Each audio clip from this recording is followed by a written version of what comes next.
Want to ask you a question as we get started today, and that is, can you inspect your hive too often? That's a really big question that I get asked a lot. And I get a lot of different opinions and different views when people kind of start wondering, is there a way that I can really go overboard and inspect my hives too often?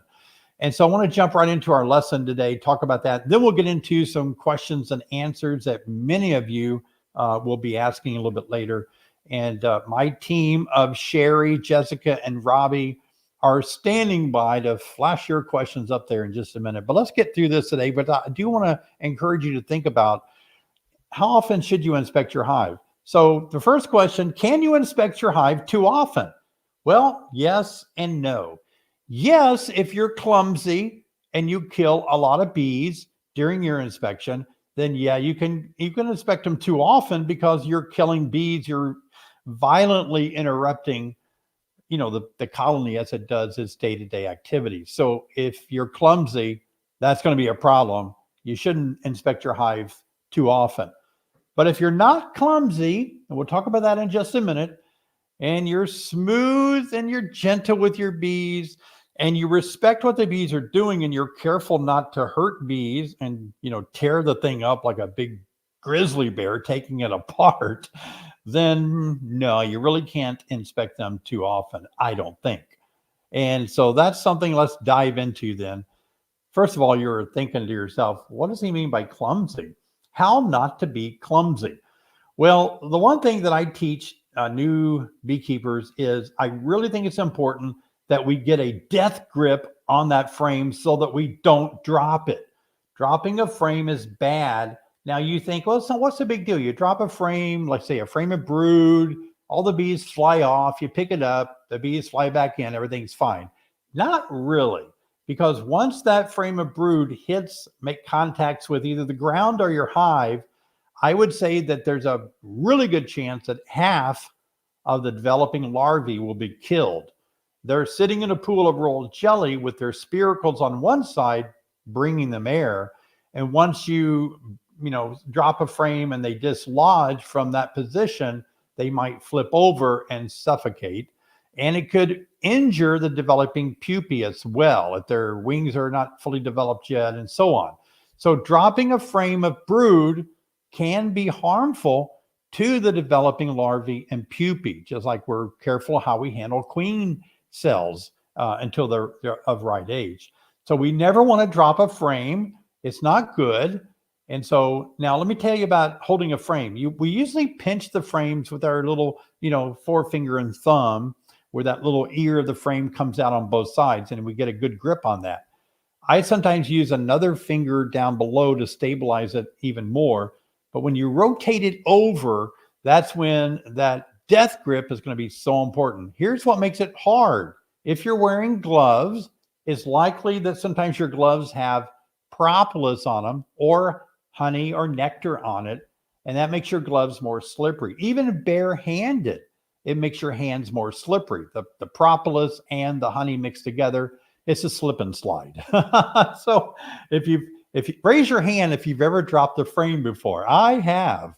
I don't know how many frames I've dropped. I would say less than 5 in my career, but the times that I did drop them, I was astonished. And the ones that I usually drop are the heavier ones, like a big heavy frame of honey, and I go to kind of look at the other side and don't have a really good grip on it. So death grip it with all your might and use your other fingers to help stabilize it if you're just hanging onto the ear. That's how you're clumsy, by dropping frames. The other way to be clumsy, and one of the things I didn't write down here, I kind of did on number 5, but I'm going to enter it in here. But you don't want to kill bees when you're handling your frames, especially with your fingers, because even if you don't get stung, your fingers are going to get pheromone, the alarm pheromone from the stinging gland, and it's going to really entice the bees to sting your fingers. And so that's something to think about. Try not to smash bees with your fingers. Be careful.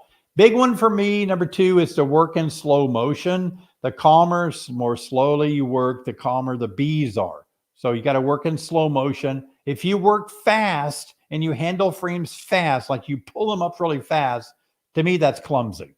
So don't work in fast motion, work in slow motion. You personally need to really get to where you can be relaxed and calm and enjoy the experience, because if you're not, we believe bees can kind of read and detect your anxiety. Maybe we're releasing some hormones, some anger, or anxiousness in ourselves, and the bees can pick up that we're the ones that are anxious or mad or something. So you need to realize that the bees can detect that in us. So let's really work on relaxing, staying calm while you're working bees. And the fourth thing I want to talk about is the J hook. Don't have one here near me, but the J hook, if you don't know about the J hook hive tool, it really is great for lifting up frames. It means that you're going to spend less time trying to wiggle using this traditional hive tool, trying to pry it up and get that frame out of there. That J hook is going to be a lifesaver. So try to use J hook techniques to rotate one side of the frame up, and then put your fingers underneath that so you can do the same on the other side. I just made a video on how to speed up your inspections, and I actually showed you guys in that video how you can use your J hook to really get those frames up out of there. By the way, that's a great video, and I showed you guys how you can do a thorough inspection in under 12 minutes. It took me about 10 minutes to do a thorough hive inspection. And after I published that video a couple of days ago, several people said, oh my gosh, it takes me an hour. It should never take you an hour. If you're working a hive, an hour, that's way too long. It's hard on you, hard on your back, bending over, stooped over, picking up heavy boxes. It's also hard on the bees. You're interrupting their day-to-day activities. So keep it pretty minimal, 15 minutes tops, and get out of there. Let's talk about gloves versus no gloves. We wear gloves for finger protection. We don't like being stung on the fingers. I'll give you a little hint here. It's for me, I'll just say for me, it's rare for me to get stung on the fingers unless I kind of corner and start to smash a bee a little bit, picking up and handling frames, then they'll sting me. But more so, I find that the bees are going to more likely be around my face area, my head area. That's where they're going to be there if they're more aggressive or defensive. But the fingers, not so much. I mean, you take your fingers and kind of move bees away. They don't really care about the fingers that much. I have been stung on the fingers, don't get me wrong, but I don't know if I'm all that concerned about being stung on the fingers if I handle the frames carefully. And so I will say that when I do wear gloves, it's harder for me to feel where the bees are. And so I'm more likely not to feel that I'm coming down on a bee, and I could kill a bee, not even feel it through my gloves. And I don't like killing bees. And so wearing gloves prevents me to really feel and be one with the bees. And so I made some videos today, and I didn't wear gloves on all my inspections, but I did on some, and that it was unnecessary. The bees were in a great mood today. So, the type of gloves you use is important. If you've got small fingers and you've got big, bulky gloves, you're going to kill a lot of bees, and that's clumsy. I'm the field team leader for the Eastern Apicultural Society Master Beekeeper program. So my team, my committee organizes and constructs the exam in the field. And then the candidates they're watched and observed as they inspect a colony, and they're presented scenarios that they have to work through. But we often, I think it's printed in our literature somewhere, that you should not kill bees. Now, killing some bees is inevitable. You're not going to fail the field test if you kill a bee here and there. But if you kill like tons of bees being clumsy, it's not a good thing. I'm not going to say you're going to fail, but it doesn't look good for a master beekeeper, right? Okay. So how frequently then should we inspect? I think minimally we should inspect at least twice a month, 2 times a month, usually every 2 weeks. We do one inspection where we're just checking on our queen. Do we have eggs? Okay, we got eggs. We have a queen. Eggs are sticking straight up in the cell. That means our queen is all good. She laid that egg within the last 24 hours. Yay for the queen. We don't have to find her. We got lots of eggs. Might see larvae, capped over pupae.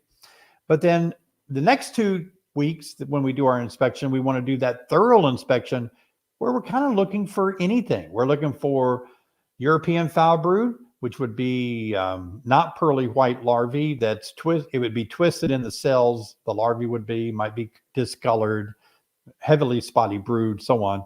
Could be American foul brood, where the capped over pupae is perforated, greasy, and smells bad. So that would be something to check for. And of course, during this thorough inspection, you want to look for small hive beetle. You might want to do a mite test, just, an overall health check on as many things that you can do within 15 minutes. I did a thorough one in 10 minutes, so it doesn't take that long. Is there a need for a sooner follow-up inspection? Like, can you inspect them frequently, or will it hurt my bees? Some people say, I want to get in there about every day. I love my bees. Will it hurt them if I get in there every day? Well, most people would say that's a little too disruptive. Sometimes I'm in my bees every day and it doesn't seem to bother them. But of course, I'm only in there 5 or 10 minutes tops, and then they have the rest of the day to themselves. And I think I'm a smooth operator when it comes to handling my bees. I don't think I'm clumsy majority of the time. I can have my clumsy moments, don't get me wrong. But you do want to return for a follow-up visit if you're inspecting a hive and all at once you realize that maybe you forgot something. So you got to put the top back on and go back wherever you need to go and get that and come back to the hive again. Don't leave it open while you drive off. And then, you might have a queen issue where you think, okay, tomorrow I'm going to put a queen cell in there or a new queen in a few days. I think that's fine to do that. You might see pests and diseases that you might need to follow up on, either with a treatment or a trap or something. So if you're inspecting your hive, you notice a bunch of small hive beetle, and now you're like, oh my gosh, I need to get an oil trap between the frames as soon as possible, like a beetle blaster. Then go back there the next day, put some traps in there. Don't wait 2 weeks to do it. Get on it. And maybe you're looking at a hive, and all at once you're looking around and you see that, boy, these frames need harvested, but I'm not ready to harvest them right now. And so you might want to come back later that day, take that super off with your bee robber fluid, honey banded fluid or something, chase the bees out, whatever you use. And so, yeah, you may have to reopen it. So my personal opinion on how often you should inspect is once every 2 weeks, with a minimal inspection one time and a thorough inspection the next. But I also don't have any problem if you're a real experienced pro, you're a boss of inspections, and you're so good with bees that they feel like they got a massage by the time you're done, then no, it's not going to hurt them for you to go back and give them another massage or another inspection. But if you're clumsy and you're hard on bees, you need to learn the art of being gentle, smooth, and careful when you're doing your bee inspections. So there you go. I thought it'd be good to tackle some of these things that beekeepers have been wondering about. Boy, what is it all about when we inspect our hives? So if you have hive inspection questions tonight, I would be glad to entertain that. I want you to be a good inspector. I think it's really good. I'm really proud of the inspectors that we have on our team for EAS, for the field candidates that will be testing. I've worked with them for nearly well over a decade, most of them. And, it's amazing how good these people are that conduct those field tests. I'm really proud of all of them. They're great to be on the team. So if you'd like to up your skill set on bee inspections, the best way to do it is to get a 5-frame nucleus and learn the art of handling those frames in a smaller box. I preach this all the time. And then you can learn the art of handling frames in a much smaller environment, less bees. It's not going to break the bank if you kill the queen. You just learn and they'll raise a new one. It won't affect your big hive. So that's always a great tip as well. Okay, well, let's take a moment then and switch gears and run up our questions and see what kind of questions you have for me tonight on the live stream. Thank you guys so much. Also, don't forget to like and subscribe. Some of you are watching the replay of this, so always feel free to give me a thumbs up and subscribe to my channel. We're closing in on 148,000 subscribers. That's fantastic, so I appreciate it. Oh, okay. Thank you for your super sticker, Carmen. Appreciate your donations. I saw some donations coming in tonight.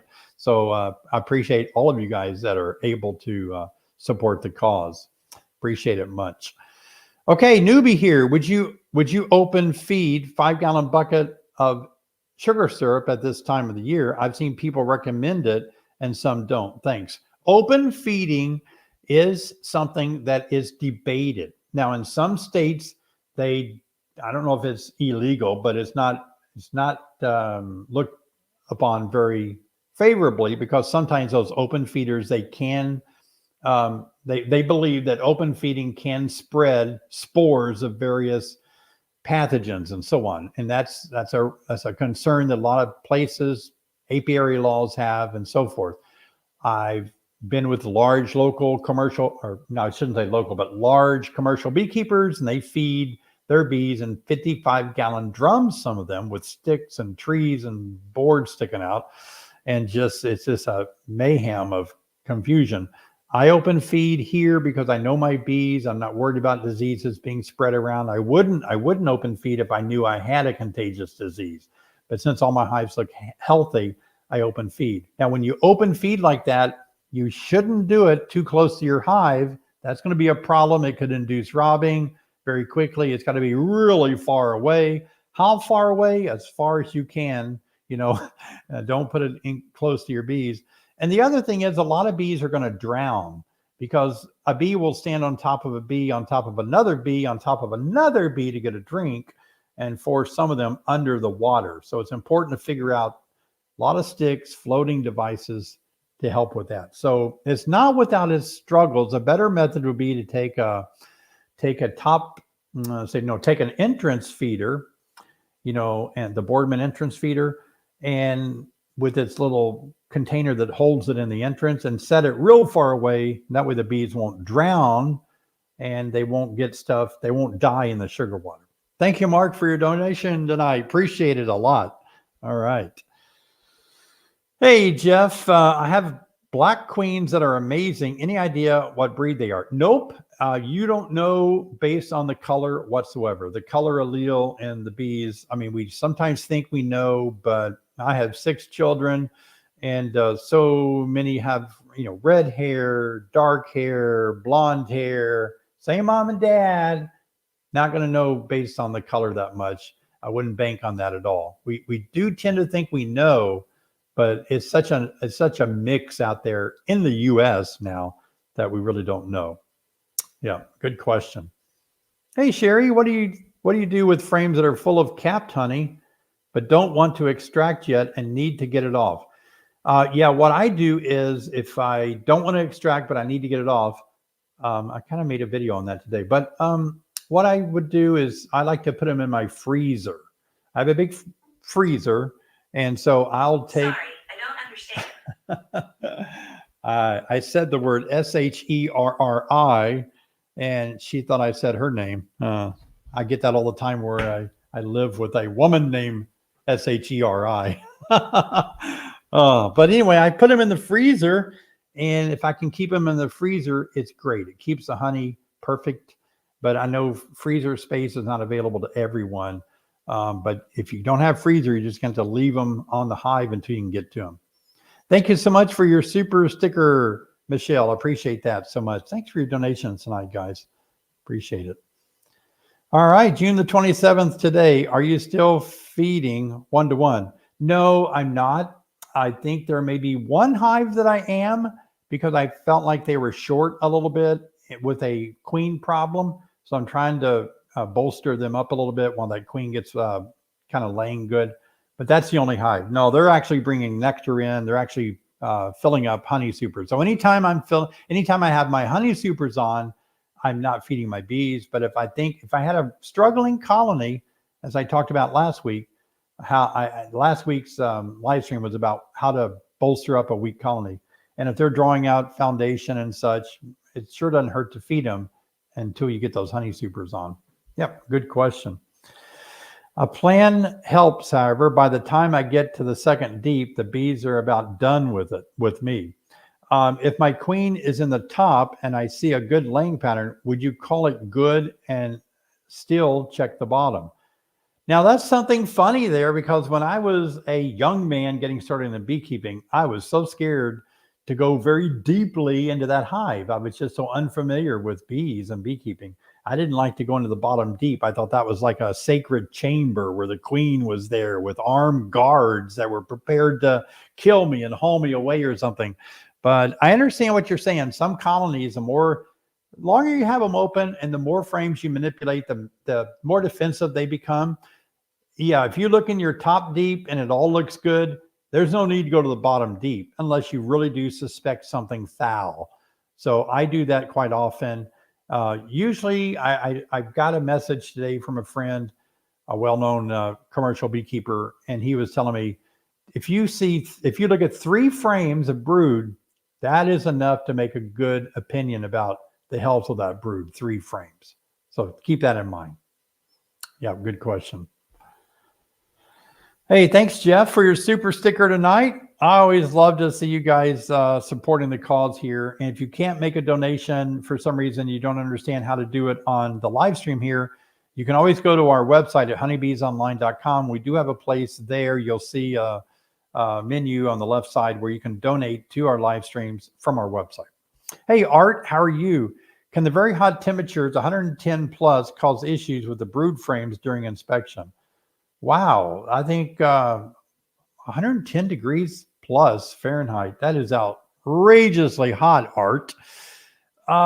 It's getting close. Yeah, that can damage the brood. It can hurt drones. It can hurt queens at that temperature, being reproductive. That's a little hotter than we like. I'm not sure of how much it would damage the brood, but it's getting at that temperature above, 108 or something, where it's extremely critical at that point, especially if the sun's beating down on them. I'd cool them off. Got to be terrible for you as a bee inspector too, or a hobbyist that's out there at 110 degrees. That would be terrible. I would not do that myself. Oh, I did a split with a Lathmra F1 queen cell. Boy, this is hard to me to decipher. Harsher and is a laying monster. Should I keep feeding the Burns recipe 1-to-1 to promote comb building and brood? Not worried about the honey on this one. Okay. Yeah, anytime that you're drawing out wax, like I said before, the foundation's being pulled out, it's fine to feed them. It sounds like you're not going to be harvesting the honey that they might make from your sugar water. And if you need that extra punch of sugar water to help them to metabolize the sugar water into wax, go for it. That will help that wax all day long. Absolutely. Yeah. Okay, second year beekeeper, 4 nukes this year. 2 nukes have filled 2 brood boxes each, all except 3 frames. Is good time to put on supers. 3 nukes is close behind. 4th is a weak hive, just started on second brood box. Yeah, I would say don't go too long. If they're down to just 3 frames left, that means they have 7 in a deep box or the first box or whatever. It's always a good time once they get anywhere between 5 and 7 frames pulled out in a box to add the next box. Absolutely. Yep. And just keeping a close eye on the other ones. They'll catch up. Once they start making more and more brood, they'll really get snowballing effect to have more bees to make more brood. Absolutely. Make more honey and everything. Well, thanks for your super sticker tonight. Yeah, appreciate that. All right. I was told it takes 24 hours for the bees to recover productively after a thorough inspection. Is that true? Well, we always say things, but has anybody ever asked a bee before? Like, hello, bee, I have a question for you. So anything that we do like this is we're either speculating, or we're giving our opinion, or maybe there has been a matrix, some data gathered by some type of university study. What would they use as data points to determine that an inspection takes 24 hours to recover? I have no idea, and it doesn't sound very possible for me, but I don't know anything. But I would say my appearance of what I appear to see when I'm doing an inspection, the bees go about their business. I pull a frame up, Those bees on there are still on the same frame they were when I pulled it up. I look at it, I put it back, I close the lid. It would not take them 24 hours the way I inspect a hive to recover. So I'm going to say a strong absolutely not from my personal observation and experience. I will change my mind if I read a study. I'm not going to change my mind if somebody just says so. But certainly, if I watch the behavior of the bees and it looked like they just were not functioning after my inspection, I would be concerned, but I don't see that. Can I put cedar chips around the outside of my hives? Sure, you can do that. It's not going to hurt your bees, but it won't help in any way control anything that I know of. I know we think cedar cuts down on insects, like maybe you're thinking around the hive, it might kill larvae and all. Yeah, I don't think it's going to hurt any small hive beetle larvae, anything like that. But it's just going to keep the grass maybe from growing. I know a lot of times people buy cedar hives and think they'll have less mites. That's not the case either. Cedar wood only keeps some insects from destroying the wood once it starts getting rotten as fast as like pine or something, but it's still going to, I've seen a lot of cedar boards get eat up by bugs. Yeah. Hey, Jamie, wondering if the queen lays drones. If so, how does she differentiate between fertilized and non-fertilized eggs? Hey, I appreciate that question. I saw that question in my on my YouTube channel, and I encourage you to bring it here. So thanks for bringing that question here. This is a great learning time. You're not the only one that's probably wondering this question. So wondering if the queen lays drones. Absolutely, she does. She lays unfertilized eggs. And she decides to do that. Usually we say it's based on her front two legs that she measures the cell. If it's a large drone-sized cell, she can choose not to fertilize that egg when she drops it into a drone-sized cell. And since it wasn't fertilized, it becomes a drone. But if she measures with her two front legs and it's a worker-sized cell, then she fertilizes the egg, and then it does become a worker bee. So the queen controls whether she's laying fertilized or unfertilized eggs. All the sperm is stored in her spermatheca, and she can control whether to fertilize those eggs or not. That's exactly that. That's it in a nutshell. Yeah. Thank you, Robin. Thank you for all your guidance. I appreciate you saying that. Last weekend, I was helping my sister start her YouTube channel. She's starting one on cooking and homesteading, and I've been helping her get set up and all. It was fun. I'm going to have to get her a beehive down there soon. Hello, JR. Good to see you again, buddy. Always good to see you. Inspected today, and to my surprise, I had lots of honey, lots of nectar. Can we add frames, or should we just spin the frames and start over? Phil, I'm very close to absconding because of no room some. Okay. I'm not sure what the last sentence means. I don't think your bees are going to abscond because of a lack of room. Bees abscond because there's something about the hive or themselves that they all want to leave. That's different than swarming. But JR, I think you can actually take a few frames out at a time, like 2, 4, 6, always even numbers to complement the extractor, the spinning, balance it out. But you can always take frames out, spin them, get that honey off, and put those wet supers right back in the hive within the hour, let them fill it up again. That's how I got started in beekeeping, doing that. I didn't have a lot of equipment, so I'd pull a super off, spin it, and within an hour, have the wet super back on the hive for them to fill up again. So that can really help as well if you don't want to add another super on top of that. Yeah. Good questions tonight. AJ, flow has ended and I left a few supers on before the dirt starts. Should they come off, or is it okay to leave them on? Yeah, this is a big question for beekeepers, and everybody is just oftentimes so puzzled and distraught over what do I do, and especially partially filled honey supers when a dirt starts. You're not going to get them any more filled. It's not going to be any more, nectar. Some people think fall nectar might do it, and I guess it could, but it usually doesn't. So in that case, this is a dilemma.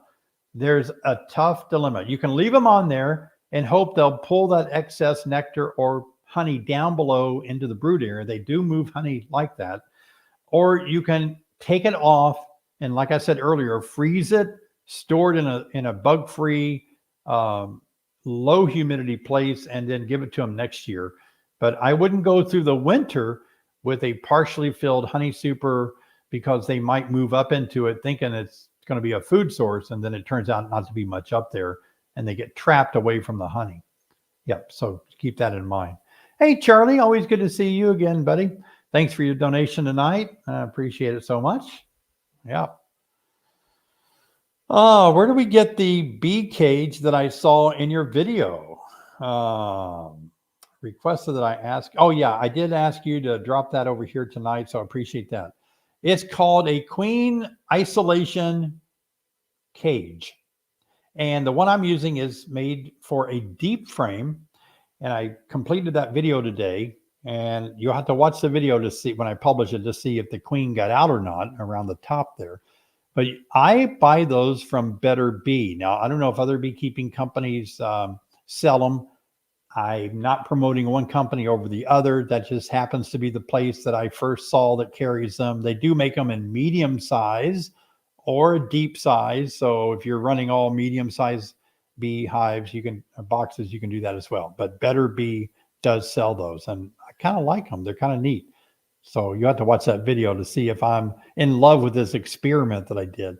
My experiment in the video I made last week, I caged a queen in one of those frame cages, and then I didn't want to use a queen excluder, so I could hold her down there, allowing my bees to draw out the honey super. So today we found out after 6 days, did that work?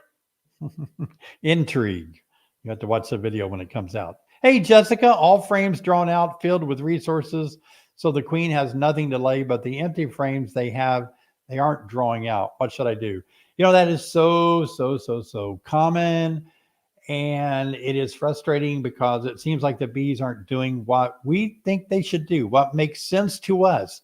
Hey, girls, it makes sense if you're out of room, get your butt over there and draw these frames out so you would have room, right? I mean, come on. What's wrong with these bees? What's wrong with these bees? Well, we don't know what's going on, but they do. So what does a beekeeper do if your queen is running out of places to lay? One of the things you could do is pull one of those frames out of there, whether it's capped over or not, and you could shake the nectar out or spin the nectar out of a couple of frames, give it back to them. Save what you spun out, feed it back to them in a feeder somehow. You can do it that way if you're desperate for space. If you have that's why it's good to have several hives. I really think you need to have 2 hives minimally, but if you have several more hives, then I love that, because I go out there and I say, hey, I need room over here for the queen to lay. I'll pull some honey frames out, put them over there in that hive that needs honey frames. It's so good to use a balance mechanism in the hive to balance keep all your yards balanced out really good. So think about that if you're just a single hive beekeeper, that it does give you quite a bit of leverage if you can have several hives that you can exchange around like that. Good luck, Jessica. I hope you can deal with that. It is a hard situation. I agree. Hey, Dennis, is there an issue with the queen that's not laying a lot of eggs this time of year here in Texas? You know, it can be the hot weather. They do slow down in hot weather, certainly do. And it sounds like in Texas, I just think hot when I think of Texas, parts of Texas. So that could be something that's going on there. I don't know if I would off with their head just yet. You might want to see how it compares to other hives. If you don't have any other hives, ask a few other beekeepers in your area and say, hey, this is Dennis. How is your queens laying? Because mine's kind of slowing down. Are yours slowing down too? And then you can get some feedback. But certainly having more than one hive lets you compare, is this a norm that I'm seeing throughout the bee yard, or is it one isolated queen? But they do slow down in hot weather, that's for sure. Thanks, Daniel. Always appreciate seeing you here tonight. Thank you for your donation. Super sticker is always so much appreciated. Yes, indeed. I have 5 frame resource hive with a strong queen. Good to hear. Don't want any more hives. How do I keep them small off my other hive? Don't need resources. Cage to queen, freeze brood. Yeah, so how do I keep them small off my hive. Small of my other hives don't need resources. So, so if your other hives don't need resources, you want to keep your little 5-frame resource hive small. I just wouldn't worry about it. Let them do what they want to, right? If they swarm, are you really concerned? So if they just stay there in those 5 frames and have a good life, that's about all you need to do. And I would just let my 5-frame support resource hives do what they want to. I see what you're saying. You've got resources, but you don't need resources. But you could try the other things. You could try caging the queen. You could freeze some. I mean, I wouldn't really want to freeze brood because I just don't like to take the lives of developing brood like that. I'm not saying that that's something you shouldn't do, but it's something I wouldn't do. I'd find a place for that. I would make another resource hive. I have another 5-frame nuke. And so I have 2 resource hives, maybe. Something like that might work. Yeah. Good questions. I understand the dilemma. You guys are really putting some dilemmas in front of me that they're tough, aren't they? They're not the easy kind of dilemmas that most beekeepers face. Hi, David. Have you tried GrubX for treating small hive beetle yet? And how did you do? Yeah, I have. I'm not using it to treat small hive beetle because legally it doesn't say it's for small hive beetle. I happen to be putting it in my bee yard to kill this crane fly grubs. I don't know. It is for crane fly grub, by the way. Crane flies are those big, huge looking mosquitoes in your house that slip into your house and you're scared to death of them. They're just flies, but they look horrible. No, I do use it in my bee yard. I just sprinkled it on the ground and got a good rain on it. And it will kill your small hive beetle grubs. They'll go down there to pupate and it will kill them. And there's been a lot of bee studies done about GrubX. And a lot of beekeepers are loving it. They're saying it's really cutting down on their small hive beetle reproductive population. So that's good. Hey, Holly, thank you so much for your super sticker tonight on my live stream. Appreciate that a bunch, a million. Appreciate it. Thank you. I started beekeeping this spring, started with 2 hives and made a 3rd with frames from the first 2. Well, okay, that's very aggressive. They made 18 queen cells on 2 frames. Can I make a 4th one from those frames? Yeah, I don't know where you live. Keep in mind that this is summer now and fall and winter is coming. So there's a point when you have to get all of your hives built up and strong for winter if you are in a cold climate like I am. So there's a point where you have to say, oh, no more splitting, no more making more hives. Now we need to build up the hives we have. We got to get their mite population really low. We got to get their honey stores built up, and we need to get them shored up for winter after we're done, with the nectar flow. So yeah, you can do that. If you're in a warm climate, you can make a 4th one. If it sounds like you got swarm cells going on, and be the thing to do. You can lose them into the trees anyway if you don't. I'd try it and take notes and see how it goes. It's your experiment. You're going to learn from this, and you'll know what to do next year based on how well this worked or didn't work. Always feel like that you're the citizen scientist, and keep good notes on how things like this work. We're going to take a few more, and then we got to spin the wheel. Will the bees move 1-to-1 honey from the brood box to the honey super? Move 1-to-1 honey. I'm assuming you mean nectar. So will the bees move nectar from the brood box to the honey supers? Yes, they will. Bees are going to move the resources in the hive wherever they want to. They're really good at it. So that's a strong possibility. They're going to move it up or down as they want to. Well, thank you, EL, for that super sticker tonight. Appreciate that so much. Absolutely. Charlie, I have like 15 frames of honey, but for some reason they're not capping it completely. Some not done at all. Is there anything I can do to move things along? Thank you. Yeah, Charlie, one of the things that's a result of why bees often don't cap over all this frames of honey that you see is because it's so moist either in the hive, the ambient moisture where you live, that it's harder for them to get it down to 17, 18, 19% moisture level in the cells, and they're struggling to do it. And so until it gets that moisture level, they're not going to cap it over. So that's what I do is I try to provide more ventilation in the hive. Drop a screen bottom board on it. That's going to help lift up the top cover a little bit. That's going to get some air flowing through the hive more easily. And that will help them get some of that real moist air out of the hive and help that honey dry a lot faster. Hey, it's hard to dry liquid. It's hard to dry honey, even for bees that are really good at it. They just fan their little wings until they're worn out, trying to get the moisture out of there. But that's about all you can do is try to create a drier environment. It's been dry here lately. And I had an open super, 10 super frames, not very little capping on it. And 5 or 6 days later, fully capped over, ready for harvest. That's how quickly they capped them over. Thank you, Angela, for your super sticker tonight. Appreciate that.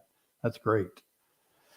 All right. I'm trying fume boards in my second year. Any tips for use would be greatly appreciated. So for those of you that are new, may not understand what a fume board is. A fume board is they come in all shapes, sizes. Mine is a towel that I got out of the from my bathroom closet without telling Sherry. But anyway, a fume board can be a board with a cloth on it, and then you put down some kind of smelly material on it. Like I said, honey bandit is a good one that I like to use, and you spray that on there, and it causes such a bad smell that it forces the bees down out of your honey super, so you can take it off and harvest it. Butyric acid is another one. That's the old standby that smells badly like throw up. Vomit smells so bad. That is what's in your stomach when you get sick, but that is just unbelievably horrible smelling. And a fume board is where you put a little bit of that chemical on there, and it's just the smell. It doesn't affect the honey or anything. The bees don't like the smell, and they leave the super. The best way to do it is allow a little bit of ventilation around it. So when I lay my towel up there, I'll leave a little bit on the outside edges, so the flow of air could help draw it down there from the towel, and then let the bees get off of that. But it works really good. I really encourage you to try the Honey Bandit. I've not found anything that smells as good and works better. Smells as good and works better. Mary Ann Livingston, thank you for being here tonight. Thank you for your donation as well. All right, I'm ready to try to spin the wheel. Let's see what's going to happen with this tonight. I got little marks on the floor that I'm supposed to line it up to, so it doesn't glare so much. Not bad. Oh, there it is.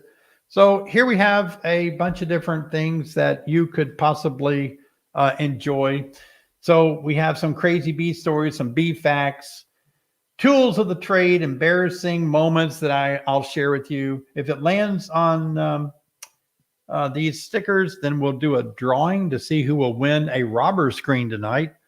A whole bunch of things. So let's give it a spin and see what happens. I hope it doesn't land on crazy story. I don't want to tell a crazy story. Where's crazy story? Oh, tools of the trade. That's an easy one. Let me get a drink of water. I'm dry today. It was hot outside today. Wasn't hot, but wasn't very humid. All right, here's a tool of the trade that I wanted to bring up and talk about a little bit tonight. Do you know what this is? No, it's not a back scratcher. This little tool is one of the things that I love so much. I used to tell people you could use a fork, but nothing works as good as this does. And this is actually a capping scratcher. So if you get a frame of honey, inevitably, they're not all perfect. They have little divots in them where, look, they didn't kind of stretch it all the way out. So you run your cutting knife, your hot knife or something along the frame to take off the wax cappings out of your honey super frame.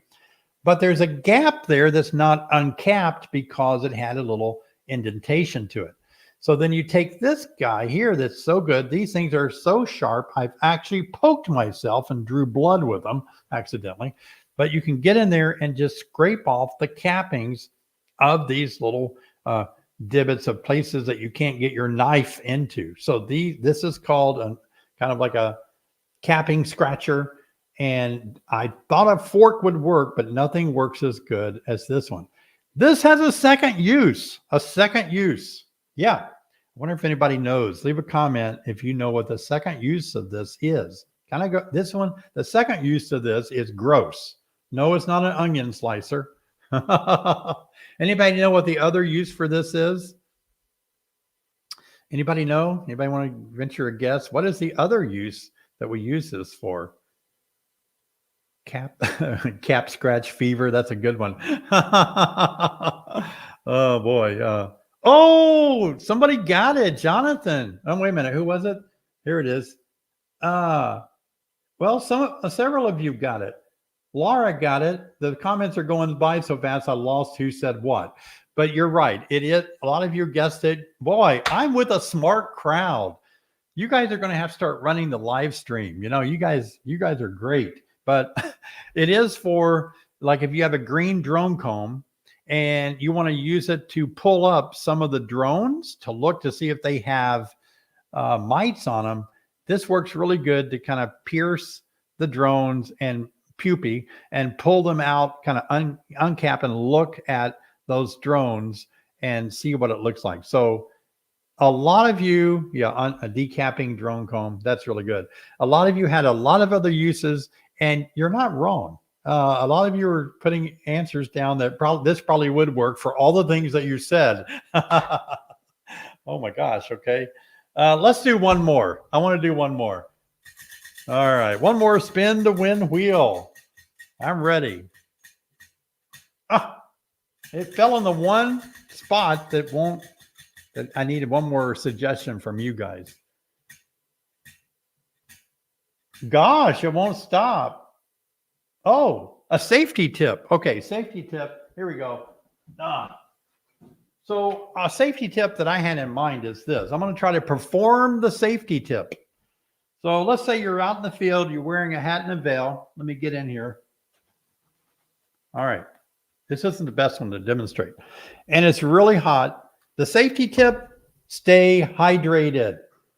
So let's say you're just dying out there in the field and you got this isn't the best jug. I usually had one, but I think I drank it. But I had a big Gatorade with a big mouth on it. But anyway, you don't have to take your hat and veil off to take a drink of water.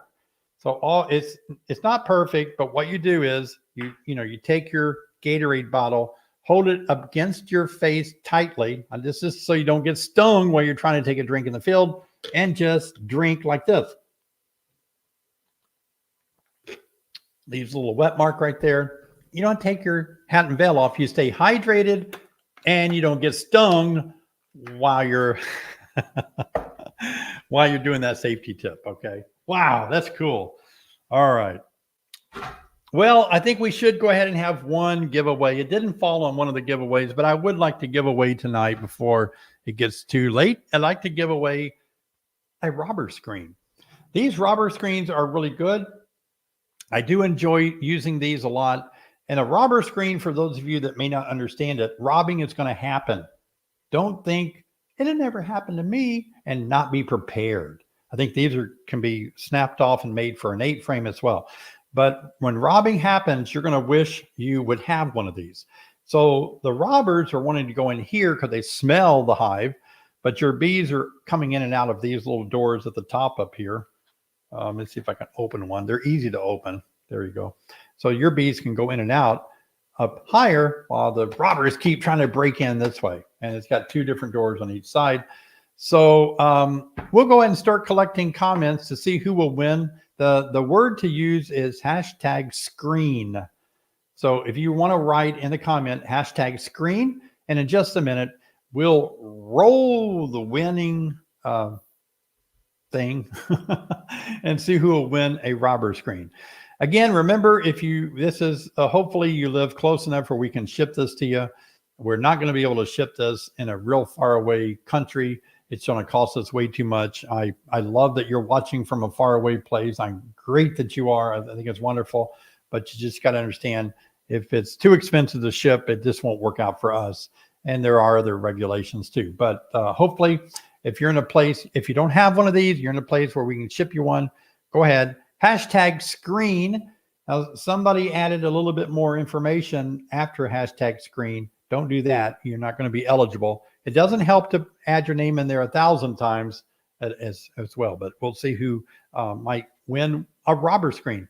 So bees will start robbing in the fall because it's a dearth and they're wanting to have some way to get a bunch of nectar because there's none out there. So they go to weak colonies, especially, and they'll start robbing out a lot of weak colonies.